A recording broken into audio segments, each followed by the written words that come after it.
En las sombras de mi habitación aún puedo ver sus ojos, dos brasas diminutas, observándome desde la oscuridad del bosque.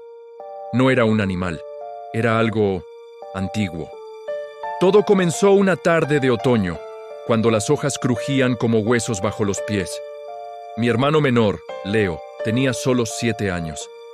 Era un niño lleno de risas y con una imaginación que pintaba el mundo de colores vibrantes. Ese día, mientras jugábamos cerca del viejo roble que marcaba el límite de nuestra propiedad con el bosque, lo vi por primera vez. Era pequeño, encorvado, con una piel que parecía corteza de árbol y unos dedos largos y retorcidos. Llevaba harapos de un color indefinido y sostenía algo brillante en su mano, un guijarro que relucía como una estrella atrapada. Se lo mostró a Leo. Sus ojos, los de la criatura, brillaban con una malicia juguetona. Leo, fascinado, dio un paso hacia él. Grité su nombre, pero mi voz se perdió en el viento. La criatura sonrió, una mueca sin labios, y se adentró en la espesura. Leo, como hipnotizado, lo siguió. Corrí tras ellos, pero el bosque pareció tragárselos. La luz del sol se desvaneció, reemplazada por una penumbra inquietante, y los sonidos familiares de la naturaleza se silenciaron. Solo escuchaba el latido frenético de mi propio corazón.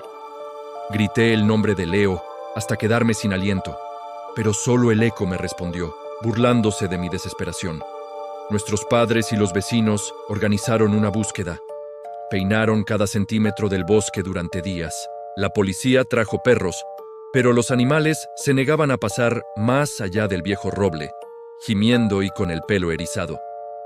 La esperanza se fue marchitando con cada atardecer, hasta que se convirtió en una resignación gris y dolorosa. Leo se había ido. El bosque se lo había llevado. Pasó una semana de noches en vela y días vacíos. Y entonces una mañana, justo cuando el sol comenzaba a teñir el cielo, apareció. Estaba sentado en el porche, en la misma mecedora donde nuestra abuela solía contarnos cuentos. Estaba intacto, sin un rasguño, pero su ropa estaba impecable, extrañamente limpia para alguien que supuestamente había estado perdido en el bosque. La alegría inicial fue abrumadora, un torrente de alivio que nos ahogó en lágrimas y abrazos. Pero pronto, esa alegría se vio empañada por una extraña sensación de inquietud. Leo no era el mismo. Su risa había desaparecido, reemplazada por un silencio pesado. Sus ojos, antes llenos de vida, ahora eran 2 pozos oscuros y vacíos. No hablaba, simplemente observaba. Los primeros días lo atribuimos al trauma. El médico dijo que era normal, que necesitaba tiempo. Pero el tiempo no curaba nada. Solo hacía que las rarezas fueran más evidentes. Dejó de jugar con sus antiguos juguetes. En su lugar, pasaba horas en el patio trasero, recolectando piedras, ramas y bichos muertos, y los ordenaba en patrones extraños y simétricos que nos helaban la sangre. Una noche, me desperté por un ruido. Venía de la habitación de Leo. Me acerqué de puntillas y miré por la rendija de la puerta. Estaba de pie en medio de la habitación, en completa oscuridad, y susurraba. No eran palabras que yo pudiera entender. Era un lenguaje gutural, áspero, como el roce de piedras, y mientras susurraba, su sombra en la pared se movía de forma independiente. Se estiraba, se retorcía, adoptando una forma encorvada y grotesca, con dedos largos y afilados. Era la sombra del duende. Aterrado, cerré la puerta con cuidado y volví a mi cama, temblando bajo las sábanas. A la mañana siguiente, Leo actuaba como si nada, con su habitual silencio impenetrable. Pero yo lo sabía.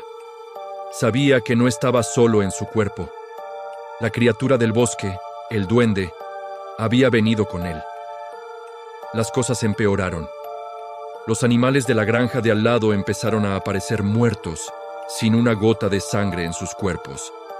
Las plantas de nuestro jardín se marchitaban al paso de Leo. Una noche, el perro del vecino, que siempre le ladraba, apareció colgado de un árbol.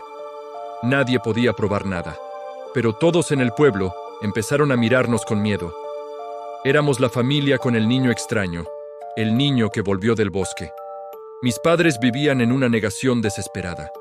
Mi madre intentaba abrazarlo, pero él se quedaba rígido, frío como una estatua.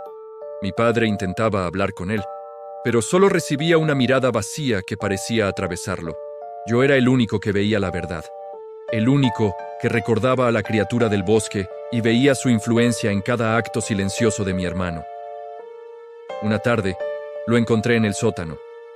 Había construido una especie de altar con las cosas que recolectaba: huesos de animales, plumas negras, piedras dispuestas en espirales. En el centro, había un pequeño muñeco hecho de barro y ramitas, vestido con un trozo de mi camisa. Tenía alfileres clavados en los ojos y el corazón. Al verme, Leo no se inmutó. Simplemente inclinó la cabeza y una sonrisa lenta y antinatural se dibujó en su rostro.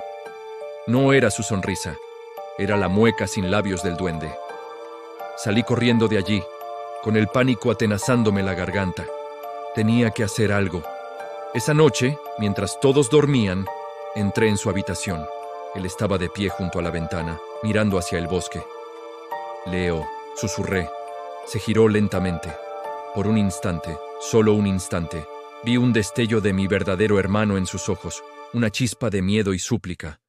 Y luego desapareció, reemplazado por la fría y antigua malicia del duende. «Él no va a volver», dijo una voz que no era la suya. Era una voz rasposa, como hojas secas arrastradas por el viento. «Este cuerpo es mío ahora, y pronto el tuyo también lo será». El terror me paralizó. La cosa que llevaba el rostro de mi hermano dio un paso hacia mí y su sombra se alargó en la pared, creciendo hasta llenar toda la habitación. Sabía que no podía quedarme. Esa noche empaqué una pequeña mochila, tomé el dinero que había ahorrado y huí. Corrí sin mirar atrás, lejos de mi casa, de mis padres y de la cosa que se había robado a mi hermano. Han pasado 20 años. Nunca volví. A veces, por las noches, sueño con Leo. Sueño con el niño que reía y jugaba junto al viejo roble. Pero luego el sueño se convierte en pesadilla, y veo sus ojos vacíos, y escucho esa voz rasposa prometiéndome que vendrá por mí. Sé que sigue ahí fuera. El niño que siguió a un duende y nunca volvió igual. Y sé que una parte de esa oscuridad del bosque me siguió a mí también. Si alguna vez paseas cerca de un bosque antiguo y ves algo brillante entre los árboles, no te acerques. No importa lo tentador que sea, porque algunas puertas, una vez abiertas, nunca pueden volver a cerrarse. Y hay criaturas esperando en la oscuridad, listas para robarte algo más que la vida. Te roban el alma. Gracias por acompañarme en esta historia. Si te gustan este tipo de relatos, no olvides suscribirte y activar la campanita para no perderte ningún video. Nos vemos en la próxima pesadilla.